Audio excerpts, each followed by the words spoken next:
Hello friends, आज हमारी sixth class है।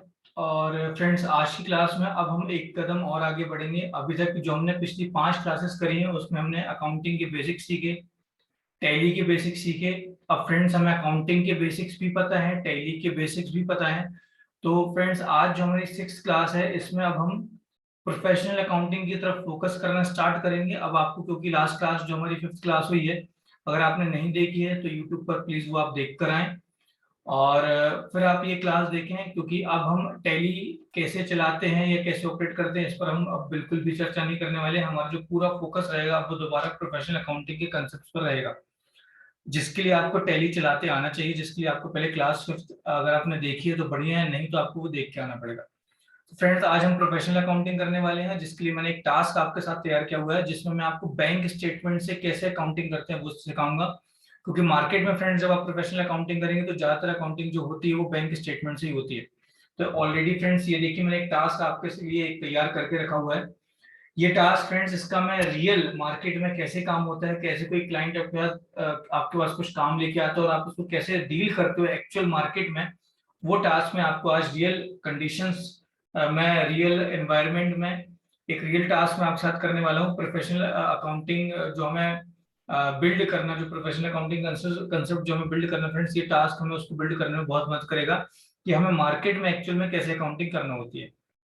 तो अगर इस टास्क को आप देखेंगे फ्रेंड्स तो लिखा हुआ है, now face this almost real test where you have your client and who has come to you with his bank statement and asking you to prepare his books of account for the month of April 2021. He has given you the bank statement from 1st April 21 to 10th May 21। यानी friends, कोई आपका client है जो आपके पास मई के महीने में आया हुआ है अप्रैल का डाटा लेके। जो डाटा है बैंक का वो है 1 अप्रैल 21 से 10 मई 21 तक का। तो आपको 1 अप्रैल 21 से लेके 10 मई 21 तक की डेट के थ्रू आपको उसको 1/4 से लेके जो 30/4 का जो बेसिकली उसका अप्रैल मंथ के ट्रांजेक्शन है उनको बुक करके फिर बैंक को अपडेट करना है। तो ये एक ऑलमोस्ट रियल टास्क है, जहां पे अप्रैल की अकाउंटिंग करना है। मई मई के बैंक स्टेटमेंट आया हुआ है, मतलब मई में क्लाइंट आपके पास आया हुआ अप्रैल का स्टेटमेंट लेके, और मई में वो आपके पास आया हुआ और बोल रहा है कि सर ये मेरा अप्रैल का बैंक स्टेटमेंट है और आप प्लीज मेरे जो अकाउंटिंग और जो बैंक स्टेटमेंट है आप उसको अकॉर्डिंगली अपडेट कर दीजिए। तो आइए फ्रेंड्स, कैसे इसको करते हैं। देखिए, अगर स्टार्स को हम पढ़ेंगे फ्रेंड्स, सबसे पहले तो आपको समझ में आना चाहिए कि स्टार्स में लिखा हुआ friends, nature of business bakery shop, यानी कि हम एक ऐसे क्लाइंट की अकाउंटिंग करने वाले हैं जो जनरली बेकरी का आइटम खरीदते और बेचते हैं। पहली चीज जो हमें ध्यान देना है यहाँ पे, वो हमें ध्यान देना है ओपनिंग बैलेंस। यहाँ दीजिए, ध्यान दीजिए फ्रेंड्स, एक चीज लिखी हुई है ओपनिंग बैलेंस। जैसे ही आपको पता चलता है कि क्लाइंट का कोई ओपनिंग बैलेंस है तो किसी लेजर का, तो सबसे पहली चीज जो आपको समझ में आना चाहिए वो क्या समझ में आना चाहिए फ्रेंड्स, कि जिस क्लाइंट की आप अकाउंटिंग करने वाले हो उसका बिजनेस नया नहीं है, उसका बिजनेस पुराना है। क्योंकि ओपनिंग बैलेंस आ रहा है, ओपनिंग बैलेंस आ रहा है मतलब कि फ्रेंड्स पहले कभी अकाउंटिंग हुई हुई है, तभी क्लोजिंग बैलेंस है, उसी कारण यहाँ पर ओपनिंग बैलेंस फ्रेंड्स आ रहा है। तो यहाँ पर फ्रेंड्स जो ओपनिंग बैलेंस आ रहा है, तो आपका सबसे पहले सवाल जो क्लाइंट से होगा वो ये होगा कि सर आप मुझे अपनी लास्ट क्लोजिंग बैलेंस शीट दे दीजिए। अगर क्लाइंट आपको क्लोजिंग बैलेंस शीट दे देता है तो आपको उससे ओपनिंग्स चढ़ानी है सॉफ्टवेयर में, और फिर आप आगे की अकाउंटिंग कर पाओगे। और अगर ओपनिंग बैलेंसेस वो आपको नहीं दे पा रहा तो आपको एस्टिमेटेड ओपनिंग बैलेंसेस लेने हैं और फिर आपको आगे की काउंटिंग करना है। जैसे इस टास्क में फ्रेंड्स हम ये मान के चल रहे हैं कि क्लाइंट के पास कोई डाटा नहीं है, बस उसे इतना पता है कि बैंक का ओपनिंग बैलेंस 60,000 रुपए है। इसको देखते हुए फ्रेंड्स हम क्लाइंट के जो है ओपनिंग बैलेंस शीट एस्टिमेटेड बनाएंगे। एस्टिमेटेड बैलेंस शीट कैसे बनाते हैं फ्रेंड्स, क्लाइंट से बातचीत करके और क्लाइंट से पूछ के उनके ट्रांजेक्शन्स को जान के उनके एस्टिमेट्स को लेके कि भाई आपकी लैंड कितने की हो सकती है, बिल्डिंग कितने की हो सकती है, उनकी खुद की लैंड बिल्डिंग है कि नहीं है, कि वो रेंट पे काम करते हैं, प्रीवियस उनके पास और क्या क्या चीजें थी, उनकी आज के समय में क्या कीमत है, या उनका लास्ट बैलेंस क्या था। जो उनको पता हो कीमत की जगह हम बैलेंस लें तो ज्यादा अच्छा है कि लास्ट बैलेंस क्या था, उनको कुछ आइडिया है क्या, या कोई एस्टिमेटेड फिगर उनको पता है। तो वो फिगर्स जनरली हम पहले ओपनिंग बैलेंस शीट में लेंगे, लेजर्स में लेंगे। ओपनिंग बैलेंस शीट हमारी मैच करना चाहिए असेट्स और लायबिलिटीज। फिर फ्रेंड्स हम आगे का बैंक स्टेटमेंट चढ़ा पाएंगे या आगे की काउंटिंग हम कर पाएंगे। तो यहाँ पे फ्रेंड्स हमें दिख रहा है ओपनिंग बैलेंस 60,000, जिसमें आप देख सकते हैं यहाँ पे 60,000 के आगे लिखा होना चाहिए था डेबिट, लेकिन लिखा हुआ है क्रेडिट। तो आपके दिमाग की बत्ती जलना चाहिए फ्रेंड्स कि ये बैंक स्टेटमेंट है, ये बैंक की बुक्स हैं। बैंक की बुक्स देख के फ्रेंड्स आपको क्लाइंट की बुक्स बनाना है। तो ये बैंक ने अपनी बुक्स में जो क्लाइंट लेजर है वो आपके पास यहाँ पे आई हुई है, तो आपको ये समझ में आना चाहिए, क्योंकि ये बैंक की बुक्स है तो बैंक के लिए जो आपका क्लाइंट है वो दायित्व है, और दायित्व का फ्रेंड जो बैलेंस होता है जनरली हमने पहली क्लास में समझा था वो क्या होता है फ्रेंड्स, क्रेडिट। लायबिलिटी का जो बाय डिफॉल्ट बैलेंस क्या होता है फ्रेंड्स, क्रेडिट। इसलिए जो क्लाइंट है बैंक की वो यहाँ पर लायबिलिटी है, इसलिए यहाँ पर 60,000 के आगे आपको डेबिट नहीं क्रेडिट दिख रहा है। अगर फ्रेंड्स ये हमारी बुक्स होती तो हमारी बुक्स में हमारे बैंक का बैलेंस क्या होता है, डेबिट। क्यों? क्योंकि वो हमारे लिए असेट है, बट बैंक के लिए क्योंकि हम लायबिलिटी है जिनकी हम अकाउंटिंग कर रहे हैं, हमारा क्लाइंट लायबिलिटी है, तो इसलिए आपको यहाँ क्या दिख रहा है फ्रेंड्स, 60,000 क्रेडिट। ये चीज आपको ध्यान देना है। बैंक स्टेटमेंट से आपको उल्टी अकाउंटिंग करना है, रिवर्स अकाउंटिंग करना है। ये क्यों होता है ये अभी मैंने आपको समझाया, क्योंकि यहाँ पे जो बुक्स हैं वो बैंक की बुक्स हैं, आपकी बुक्स नहीं है। लेट से इसका मैं आपको एक और एग्जांपल देता हूँ कि आपने सपोज राम से कुछ माल खरीदा है, तो फ्रेंड्स आपकी बुक्स में एंट्री होगी परचेज डेबिट टू राम, लेकिन राम की बुक्स में एंट्री होगी जिसको भी उन्होंने माल बेचा है डेबिट, मतलब आप डेबिट टू सेल्स। तो सेम चीज फ्रेंड्स यहाँ पर हो रही है, आपको समझ में आना चाहिए कि जो बैंक का स्टेटमेंट है वहां पे जो अकाउंटिंग हुई है वो बैंक के पॉइंट ऑफ व्यू से हुई है। अब आपको जो क्लाइंट की बुक्स बनानी है वो आपको क्लाइंट के पॉइंट ऑफ व्यू से बनानी पड़ेगी। तो सबसे पहला हमारा चैलेंज है ओपनिंग बैलेंस। तो ओपनिंग बैलेंस से हम ओपनिंग बैलेंस शीट कैसे बनाएंगे फ्रेंड्स, तो जैसा हम ऑलरेडी जानते हैं कि आप अकाउंट फॉर्मेशन में जाएंगे, यहाँ पे दो लेजर्स आपके पास फ्रेंड्स पहले से होती हैं। लेजर में आप जाओगे, ऑल्टर में दो लेजर आपको पहले से यहाँ पे बनी मिलती हैं। एक नई कंपनी पहले फ्रेंड्स हम क्रिएट कर लेते हैं। यहाँ पे ऑल्टर बन दबा के आप नई कंपनी क्रिएट कर लोगे, बेकरी शॉप।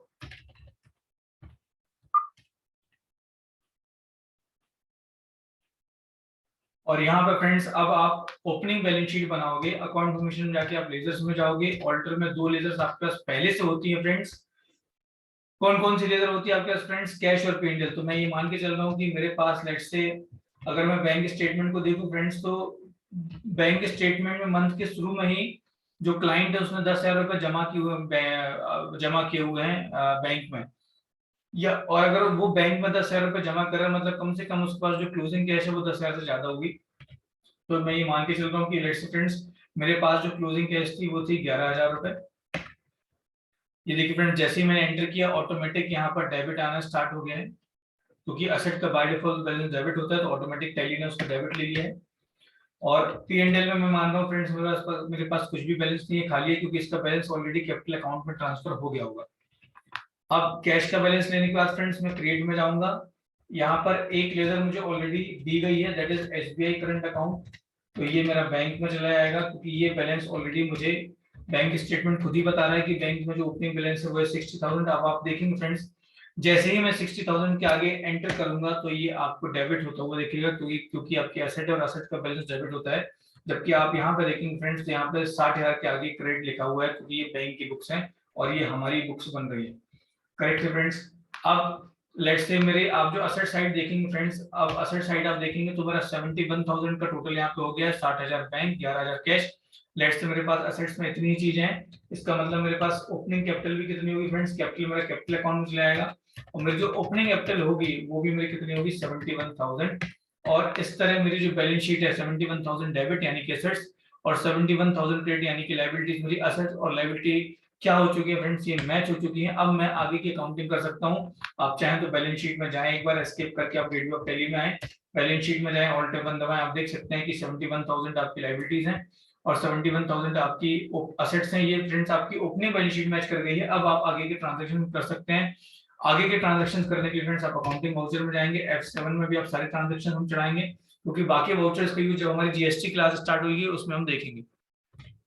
यहाँ पे फ्रेंड्स मेरा जो सबसे पहले ट्रांजेक्शन है वो मैंने कैश डिपॉजिट किया है 10,000 रुपीज। तो मेरी जो पहली एंट्री होगी फ्रेंड्स वो एंट्री मेरी हो जाएगी कैश डिपॉजिट, यानी कि फ्रेंड्स मैंने बैंक में पैसा जमा किया है तो SBI करंट अकाउंट फ्रेंड्स मेरा डेबिट हो जाएगा 10,000 और फ्रेंड्स मेरा कैश जो है वो क्रेडिट हो जाएगा 10,000। लेजर्स जो भी मेरे पास पहले से बनी है फ्रेंड्स मुझे वो दोबारा नहीं बनानी है। करंट अकाउंट का मेरे पास ओपनिंग बैलेंस था, मतलब पहले से लेजर थी, तो मुझे दोबारा लेजर को बनाने की जरूरत नहीं है कि ना कैश ना बैंक। ये फ्रेंड्स मैंने कंट्रोल ए कर दिया। कैश वैसे भी आपके पास ऑलरेडी किसी भी अकाउंटिंग सॉफ्टवेयर पहले से वैसे भी होती है। तो आपकी एंट्री मेरी फ्रेंड्स यहाँ पे एंट्री है, यहाँ पर ट्रांजेक्शन है, कैश हमने डिपॉजिट किया 10,000 रुपए बैंक में, तो मेरी एंट्री फ्रेंड्स बैंक में पैसा आ रहा है, असेट बढ़ रही है डेबिट, कैश मेरी असेट है जा रही है क्रेडिट। तो मेरी एंट्री हुई friends SBI current account debit to cash 10,000। Next entry मेरी है फ्रेंड्स ATM विड्रॉल, मैंने बैंक से पैसे निकाले 1,000 रुपए, तो कैश मेरे बिजनेस में आ रहा है 1,000 रुपीज और SBI करंट अकाउंट मेरी असेट है वो कम हो रहा है तो क्रेडिट हो जाएगा। मेरी एंट्री होगी friends cash to SBI account 1,000 रुपए।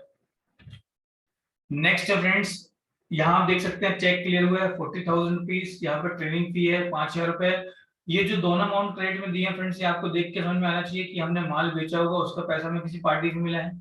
ये हमने किसी स्टूडेंट को केक वगैरह बनाना सिखाया होगा, उसका 5,000 रुपए हमें मिला होगा। ये ऐसे आपको समझना पड़ेगा फ्रेंड, बैंक स्टेटमेंट को देख के नेचर के हिसाब से। यहाँ पे 24,000 रुपए जो आपने पे किया फ्रेंड्स, आपको समझ में आना चाहिए कि आपने किसी से माल परचेज खरीदा होगा, आपने उसकी पेमेंट करी है।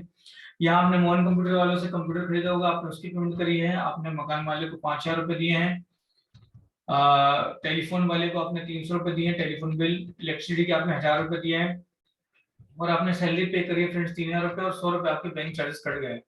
तो अब आप ऐसे नहीं कर सकते फ्रेंड्स कि पहले आप ये माल बेचने वाली एंट्री कर लो, फिर ये वाली कर लो, फिर खरीदने वाली कर लो। अब आपको बिजनेस की व्यावहारिकता के हिसाब से चलना है। बैंक स्टेटमेंट देख के आपको बिजनेस की व्यावहारिकता को समझते हुए पहले जो एंट्री बिजनेस की साइकिल में होती है या बिजनेस के ट्रांजेक्शन में जो पहले होते हैं वही आपको पहले करने हैं, उसके बाद अकॉर्डिंगली आपको धीरे धीरे आगे बढ़ना है। तो ये कॉमन सेंस है फ्रेंड्स, हमें समझ में आना चाहिए कि पहले मुझे माल खरीदना पड़ेगा तभी मैं माल बेच पाऊंगा। तो पहले मैं माल खरीदने की एंट्री करूंगा 24,000 रुपए की, तो मेरी एंट्री क्या हो जाएगी फ्रेंड्स, परचेज डेबिट। परचेज मेरा काम चलाएगा फ्रेंड्स, परचेज में 24,000 रुपीज। कंट्रोल ए कर देंगे, आपको कोई भी विंडो दिखती है जो भी काम की नहीं उसको आप कंट्रोल करके एस्केप कर दें 24,000। और क्रेडिट आप करेंगे फ्रेंड्स यहाँ पे और सी करके सन्ड्री क्रेडिट, और ये आपको कहाँ से जाएगा फ्रेंड्स, क्रेडिट में या जो भी क्रेडिट का नाम। अभी मैंने सिंडिकेटर ले लिया 24,000। नेक्स्ट एंट्री आप देखेंगे फ्रेंड्स, जैसे ही आपने माल खरीदा, आप बिजनेस में कोई भी बिजनेस में क्या करता है फ्रेंड्स, माल खरीदूंगा तुरंत उसको बेचने की कोशिश करता है। तो 24,000 का माल खरीदने के बाद मैं सीधे उसको क्या करूंगा, सेल करूंगा। तो मेरी एंट्री क्या हो जाएगी friends, sundry debtor. Sundry debtor debit, sundry debtor मेरा डेटर है, डेटर्स में जाएगा मेरी एसेट है 40,000 रुपीज। और क्रेडिट क्या होगा फ्रेंड्स, सेल्स। सेल्स मेरी इनकम है, सेल्स में जाएगा 40,000 रुपीज। कुछ भी फ्रेंड्स जो चीज आपकी वीडियो में स्किप हो गई है या आपको ऐसा लग रहा है कि बहुत तेज क्लास चल रही है, तो आप एक बार उसको दोबारा रिवाइंड करके देख लें, दोबारा बैक करके आप उसको देख सकते हैं, पॉज करके एक बार आप उसको चेक कर सकते हैं कुछ अगर आपसे स्किप हो गया हो तो। मेरी एंट्री होगी friends, sundry debtor debit to sales. अब नेक्स्ट एंट्री क्या हो जाएगी मेरी फ्रेंड्स, मैंने ट्रेनिंग फी, किसी बच्चे को मैंने ट्रेनिंग दी हुई है केक वगैरह सिखाने की और उससे मुझे 5,000 रुपए लेने हैं। तो मेरी यहाँ पे एंट्री क्या होगी फ्रेंड्स, ध्यान दीजिए फ्रेंड्स, ये जो हम पूरी अकाउंटिंग कर रहे हैं ये हम किसके तहत कर रहे हैं, ये हमारा जो फंडामेंटल अकाउंटिंग अजम्पशन होता है अक्रूवल, यानी कि ड्यू बेसिस पर, टाइम बेसिस पर, जहां पर हमें बेसिकली ट्रांजेक्शंस रिकॉर्ड करने होते हैं अकॉर्डिंग टू टाइम। बाद में उसके बाद हम पैसा रियलाइज करते हैं और फिर पे करते हैं, उसी बेसिस पर फ्रेंड्स हम अकाउंटिंग कर रहे हैं। और यही आपका यूनिवर्सल कंसेप्ट है, ग्लोबल कंसेप्ट है, जिसमें आपको अकॉर्डिंग टू टाइम ट्रांजेक्शंस को ड्यू करते हुए रिकॉर्ड करना पड़ता है, और फिर आप जो पैसे आने जाने की एंट्री आप वो करते हो। अगर आप सिर्फ पैसे आने जाने की एंट्री करते हो तो इसको कैश अकाउंटिंग ऑफ सिस्टम कहते हैं, जो कि कहीं भी पूरे दुनिया में फॉलो नहीं होता, जो कि गलत है। हम जो कर रहे हैं इसको बोलते हैं friends mercantile system of accounting, जिसमें हम समय के तहत अकाउंटिंग करते हैं, जिसमें इससे इस बात से कोई लेना नहीं होता कि हमने पैसा दिया है कि लिया है, उससे कोई मतलब नहीं होता है। हमें ये चेक करना होता है कि आज अगर कोई ट्रांजैक्शन हो गया तो हमें उसके अकॉर्डिंग उसकी अकाउंटिंग करना होती है, भले ही पैसा कभी भी आया जाए। तो उसी के तहत अक्रूवल कंसेप्ट के तहत फ्रेंड्स हम ट्रांजेक्शन्स को टाइमली बेसिस पर चढ़ा रहे हैं। जैसे मैंने माल खरीदा, मैंने परचेज कर लिया, भले ही मैं पैसे 60 दिन बाद दूं, 90 दिन बाद दूं, 30 दिन बाद दूं, मुझे आज एंट्री पास करना पड़ेगी, purchase debit to sundry debtor.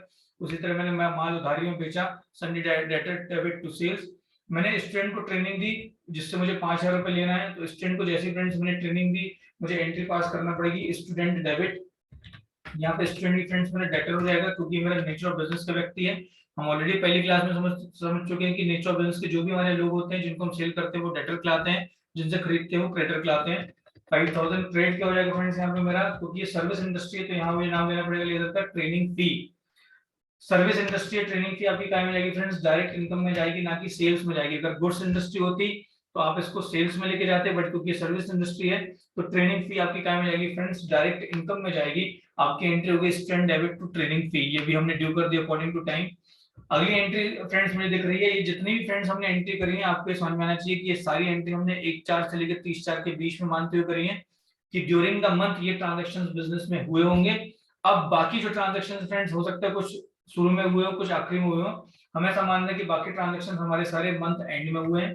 तो मंथ एंड के लिए आपको डेट को चेंज करना पड़ेगा। आप डेट चेंज करके 30/4 जो भी आपका मंथ है उसके आप लास्ट की डेट को आप लोगे, क्योंकि अभी हम एजुकेशन वर्जन में काम कर रहे हैं। तो फ्रेंड्स 30/4 को मैं यहाँ पे क्या मान लूंगा, अभी 1/5 मैं 1/5 में अभी एंट्री करूंगा ये मानते हुए कि यही 30/4 है, क्योंकि 30/4 अभी सॉफ्टवेयर में आएगा नहीं।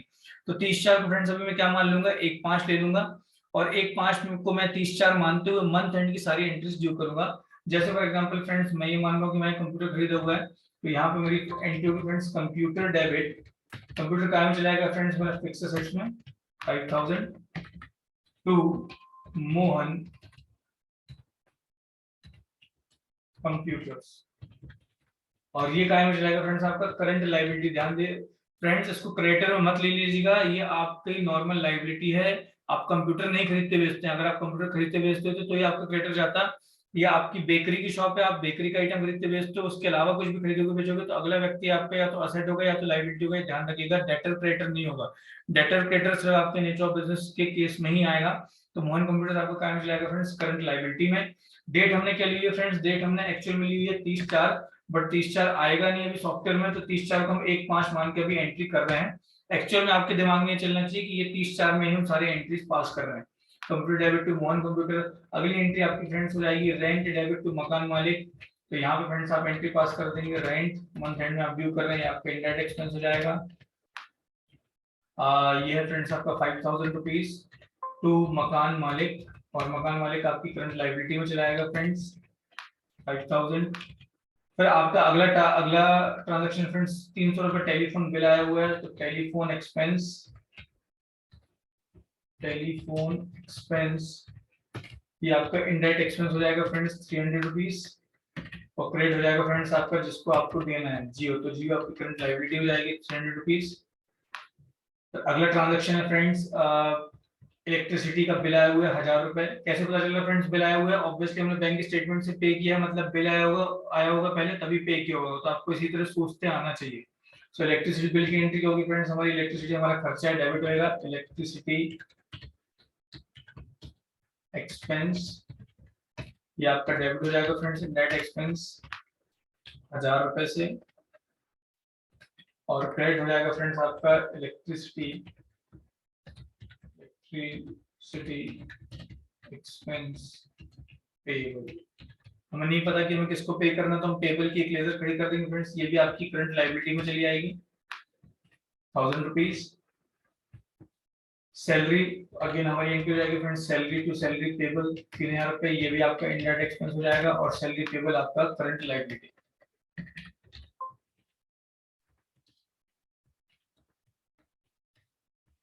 इसके बाद नेक्स्ट ट्रांजैक्शन है फ्रेंड्स आपका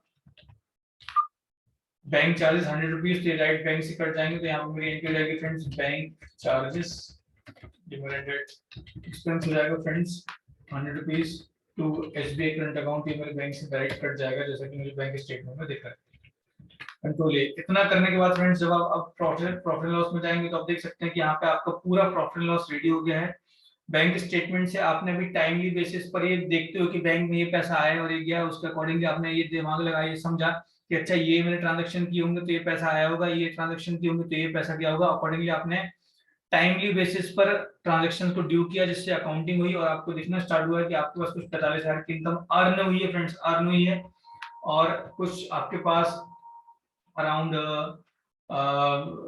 33,400 के कुछ खर्चे हैं टोटल जो आपके जो अकर हुए हैं आपके ऊपर, जो खर्चे आपने किए हैं, जैसे कि purchase 24,000, bank charges, electricity, rent, salary, telephone, तो ये ऑटोमेटिक आपका P&L तैयार हो गया है। ये 11,600 फ्रेंड्स अभी आपका जो प्रॉफिट आ रहा है ये आपका बुक प्रॉफिट है, ये आपका बैंक या कैश प्रॉफिट नहीं है फ्रेंड्स। क्यों? क्योंकि ना ही अभी आपने कोई पैसा रिलाइज किया है ना ही पे किया है, अभी आपने सिर्फ टाइमली ट्रांजैक्शंस को as per accrual concept do किया है, चढ़ाया है। बैलेंस शीट में आप जाएंगे फ्रेंड्स तो अक्रूवल कंसेप्ट के तहत आपको मदद मिलना स्टार्ट हो जाएगी, और अकाउंटिंग का जो ऑब्जेक्टिव है रिपोर्टिंग करना वो आपको दिखना स्टार्ट हो जाएगा। आप देख सकते हैं कि आपको कहीं से 45,000 रुपीज आना है, कोई डेटर है जिनसे 40,000 रुपए आना है, किसी स्टूडेंट से 5,000 रुपए आना है, कोई क्रेडिटर है जिनको हमें 24,000 रुपए देना है, बिजली का बिल 1,000 रुपए देना है, टेलीफोन का बिल 300 रुपए देना है, मकान मालिक को 5,000 रुपए देना है, मोहन कंप्यूटर को 5,000 रुपए देना है, सैलरी को 3,000 रुपए देना है। यही पर्पस होता है फ्रेंड्स जिसके लिए हम अकाउंटिंग करते हैं। कैपिटल आपकी अभी तक 71,000 रुपए लगी हुई है, 11,600 का आपको प्रॉफिट हो चुका है, और कंप्यूटर आपका 5,000 रुपए का आज की डेट में आपके पास है। 11,600 के जो फ्रेंड्स आपके पास प्रॉफिट हुआ है ये आपने अभी सिर्फ अर्न किया है, ये आपको रियलाइज नहीं हुआ है। अर्न करना और रियलाइज करना अलग होता है, किसी एक्सपेंस को अकर करना और उसको पे करना अलग होता है। तो अर्न करना होता है फ्रेंड्स जब आप कोई सर्विस दे देते हो, माल बेच देते हो, इसको कहते हैं अर्न करना।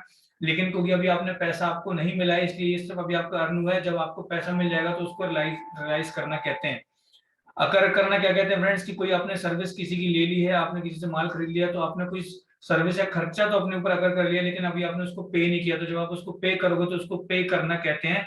इसलिए ध्यान से समझिए फ्रेंड्स, इनकर करना यानी कि अर्न करना और इनकर करना ये दो एक अलग बातें हैं, और रियलाइज करना और पे करना ये बिल्कुल एक अलग बात है। तो अभी हमने सिर्फ यहाँ पे अर्न किया है और इनकर किया है, अब हम चीजों को रियलाइज करेंगे और पे करेंगे एज पर बैंक स्टेटमेंट। तो अब हम फ्रेंड्स यहाँ पर एक्चुअल में डेट हम लेंगे अब 1/5 अब हम जो डेट ले रहे हैं, 30/4 हमने डेट ली थी मंथ एंड की मान के। हमने ये माना था कि 30/4 में मंथ एंड के सारे ट्रांजेक्शन ड्यू कर रहे हैं। 30/4 को फ्रेंड्स सॉफ्टवेयर में अभी आएगा नहीं, तो हमने 30/4 को 1/5 मान के एंट्री करी थी। और अब जो हम 1/5 ले रहे हैं फ्रेंड्स, ये हम एक्चुअल में 1/5 ले रहे हैं कि अगले महीने पूरा अप्रैल मंथ में ट्रांजेक्शन ड्यू होने के बाद अगले महीने के पहले हफ्ते में सारा पैसा आएगा और जाएगा। तो अब हम 1 मई को अब पैसा लेना स्टार्ट करेंगे। तो हमें सन्नी डेटर से जो पैसा लेना था हम वो ले लेंगे। तो हम पैसा लेंगे तो एसबीआई में हमारा पैसा आएगा 40,000 रुपीज, और जो हमारा डेटर है उसका बैलेंस जो है वो 0 हो जाएगा। तो आप देख सकते हैं कि आपके डेटर का बैलेंस जो है फ्रेंड्स यहाँ पर 0 हो गया है। SBI current account debit 40,000 to sundry debtor 40,000। फिर फ्रेंड्स आप स्टूडेंट से पैसा ले लेंगे, तो अगेन आपके बैंक में पैसा आ रहा है 5,000 rupees to student 5,000 rupees. Correct friends, ये भी आपका 0 हो गया, यहाँ भी आपने पैसा रियलाइज कर लिया। अब आपका पूरा पैसा रियलाइज हो गया, अब आप लोगों को पे करना स्टार्ट करेंगे। सिंडिकेटर फ्रेंड्स डेबिट हो जाएगा 24,000, ये आपका 0 हो जाएगा, पैसा आपका जा रहा है बैंक से, बैंक आपका कम हो रहा है, क्रेडिट हो जाएगा। सिंडिकेटेड डेबिट टू एसबीआई। अब आप बाकी सारे लोगों को आप पे करते जाएंगे। Mohan computers 5,000 to SBI current account. फिर उसके बाद friends Jio 300 rupees friends to SBI. फिर friends electricity payable, electricity expense payable, ये भी आपकी लायबिलिटी आउट हो रही है तो डेबिट हो जाएगी 1,000 रुपीज टू एसबीआई। आपकी एसेट है, कम हो रहा है तो क्रेडिट हो जाएगा। तो आपके electricity expense payable debit to SBI current account. फिर आपका था फ्रेंड्स मकान मालिक, ये भी आपकी लायबिलिटी है, बिजनेस से आउट हो रहे हैं, डेबिट हो जाएंगे, क्रेडिट हो जाएगा आपका एसबीआई करंट अकाउंट। और क्या था फ्रेंड्स, इसके अलावा हमारे पास मेरे ख्याल से सारे ट्रांजेक्शन हमने कर लिए। एक बार बैलेंस शीट में जाके चेक कर लेते हैं कुछ छूट तो नहीं रहा है। सैलरी पेबल, तो फ्रेंड्स हम सैलरी पेबल भी पे कर देंगे। Salary payable debit 3,000 to SBI current account 3,000। तो यहाँ पे फ्रेंड्स हम जाके एक बार चेक कर लेंगे। अब अगर फ्रेंड्स मुझे चेक करना है कि मैंने सारा टास्क सही किया है कि नहीं किया है, तो जो बैंक स्टेटमेंट मुझे यहाँ पे दिख रहा है उसके जस्ट अपोजिट ट्रांजेक्शन मेरी बुक्स में दिखेंगे। तो मैं DAL से फ्रेंड्स एसबीआई के लेजर में जाऊंगा और यहाँ पे जाके F2 करके पूरी डेट्स पहले हटा दूंगा और फिर चेक करूंगा कि जितने ट्रांजेक्शन मेरे क्रेडिट में, जैसे कि 10,000, 40,000, 5,000, क्या ये मुझे डेबिट में दिख रहे हैं? ये देखिए फ्रेंड्स 10,000, 40,000, 5,000 ये मुझे डेबिट में दिख रहे हैं, बिल्कुल सही है। और 1,000, 24,000, 5,000, 5,300, 1,000, 100, 24,000, 5,000, 300, ये सारे ट्रांजेक्शन जो फ्रेंड्स हैं आपको, ये आपके सारे आपको क्रेडिट में दिखना स्टार्ट यहाँ पर हो गए हैं। तो 300, 3,000 सारे ट्रांजेक्शन जो है वो आपको यहाँ पर दिख रहे हैं। बैंक चार्जेस 100 रुपीज एंड जो आपने यहाँ पर जो आपने फ्रेंड्स हाँ कैश जो आपने विड्रॉ किया 1,000 रुपए वो आपको क्रेडिट में दिख रहा है, करेक्ट है। तो सारे ट्रांजेक्शन 1,000, 24,000, 5,000, 1,000, 24,000, 5,000, 5,000, 300, 3,000, 100 सारे ट्रांजेक्शन्स आपको जो डेबिट में वो क्रेडिट साइड दिख रहे हैं। मतलब आपने सारा टास्क सही किया है, आपने बैंक स्टेटमेंट देख के एक क्लाइंट की सही सही पूरी पूरी अकाउंटिंग कर दी है। तो यही हमारी इस क्लास का ऑब्जेक्टिव था फ्रेंड्स, जहां पर अपन ने प्रोफेशनल अकाउंटिंग समझा, बिजनेस की व्यवहारिकता को सीखा और बैंक स्टेटमेंट से कैसे अकाउंटिंग करते हैं ये भी देखा, ट्रांजेक्शन्स कैसे ड्यू करने हैं पहले वो देखा, फिर बैंक से कैसे पैसा आया गया हमने उसके अकॉर्डिंग फिर सब्सिक्वेंट ट्रांजेक्शंस किए, माने पहले आपने ट्रांजेक्शंस को ड्यू किया, फिर आपने बैंक स्टेटमेंट के अकॉर्डिंग पैसा लिया और फिर दिया। तो आई होप फ्रेंड्स ये क्लास का जो ये टास्क है बहुत इंपॉर्टेंट टास्क है वो आपको समझ में आया होगा। आपको समझ में नहीं आया हो तो प्लीज फ्रेंड्स मुझे कॉल करिएगा और अपने डाउट्स पूछिएगा। मैं एक टेस्ट आपको साथ ही साथ देते जा रहा हूँ और फ्रेंड्स ये टेस्ट जो है आपको करना है। लेट्स से फ्रेंड्स मैं एक टेस्ट आपको यहाँ पर दे रहा हूँ। तो ये टेस्ट जब हम नेक्स्ट क्लास में मिलेंगे तो आपको ये टेस्ट मुझे करके दिखाना है और ये चेक करवाना है आपको कि आपके टास्क के बना है या नहीं बना। तो यहाँ पे फ्रेंड्स लेट्स से जो आपका नेचर ऑफ बिजनेस है निच of business, let's say friends ये मोबाइल शॉप है, मोबाइल शॉप, और जो क्लाइंट है वो आपके पास आए हुए हैं, और क्लाइंट आपके पास स्टेटमेंट ऑफ एसबीआई लेके आए हैं, एसबीआई का बैंक स्टेटमेंट जिसका ओपनिंग बैलेंस है फ्रेंड्स लेट्स से 80,000 रुपीज, 80,000 रुपीज एसबीआई का ओपनिंग बैलेंस है। और फिर कुछ ट्रांजेक्शन्स वो आपको यहाँ पर देकर गए हैं इस स्टेटमेंट में, जिसके तहत आपको अकाउंटिंग करना है। तो जब हम अगली क्लास में मिलेंगे फ्रेंड्स, तो आप प्लीज मुझे इसकी अकाउंटिंग जो है आप चेक करिएगा, मैं इसका आपको सॉल्यूशन बताऊंगा, आप बताइएगा मुझे कि आपने सही किया या नहीं किया। तो लेट्स से फ्रेंड्स यहाँ लिखा हुआ है कैश डिपॉजिट, कैश डिपॉजिट में लिखा हुआ है friends let's say 10,000 rupees, ATM withdrawal, ATM withdrawal में लिखा हुआ है let's say friends 1,000 rupees, cheque cleared, check number 0000001 0000001. So this is 6 digit 1 2 3 4 5 6, correct. So let's say friends around 50,000 rupees. We'll check clear 00001212141 rupees. Again friends check clear, यहाँ पे आप check number ले लें 4565 और 44, यहाँ पे चेक क्लियर लेट्स से 0000001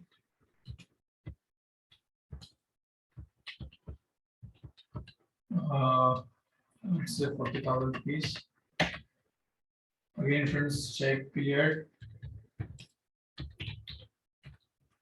0000002 और ये फ्रेंड्स आपका अगेन 40,000 रुपीज,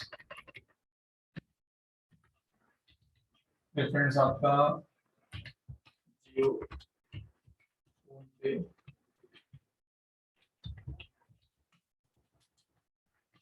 रुपीज,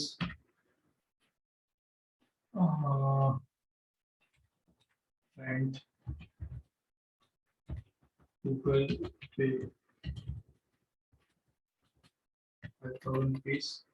तो फ्रेंड्स ये एक बैंक स्टेटमेंट है, इसको आप नोट कर लें। Nature of business mobile shop, SBI एक क्लाइंट है जिसकी मोबाइल शॉप है, वो ये अप्रैल का बैंक स्टेटमेंट है, वो आपके पास मई के मंथ में ये बैंक स्टेटमेंट लेके आया हुआ है। ये 1 अप्रैल से लेके 10 मई तक का एक स्टेटमेंट है।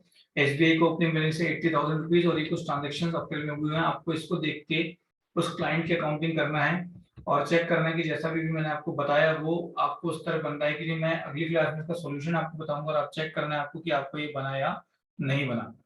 तो मोबाइल शॉप है और ओपनिंग बैलेंस है एसबीआई का 80,000 रुपीज, कैश डिपॉजिट हुआ है 10,000, ATM withdrawal 1,000, cheque clear 50,000 credit, cheque clear 50,000 फिर क्रेडिट, चेक क्लियर 40,000 डेबिट, फिर 40,000 डेबिट, फिर जियो की पेमेंट हुई है 300 की, रेंट पे किया 50,000। तो इसको फ्रेंड्स आप लोग ध्यान से एक बार स्क्रीन पॉज करके या वीडियो को पॉज करके या रिवाइंड करके इसको ध्यान से आप नोट कर लें, करेक्ट है। और पहले आप ऊपर का नोट कर लें और फिर आप नीचे आकर, ये मैं नीचे स्क्रीन ला दे रहा हूँ, यहाँ एक बार फिर आप ये नोट कर लें और इसको फ्रेंड्स एक बार आप अटेम्प्ट करके फिर देखें और जब मैं अगली क्लास में सॉल्यूशन बताऊंगा तो चेक करें कि आपको बना या नहीं बना, ये बहुत जरूरी है, करेक्ट है फ्रेंड्स। तो हम फिर नेक्स्ट क्लास में मिलेंगे फ्रेंड्स, थैंक यू।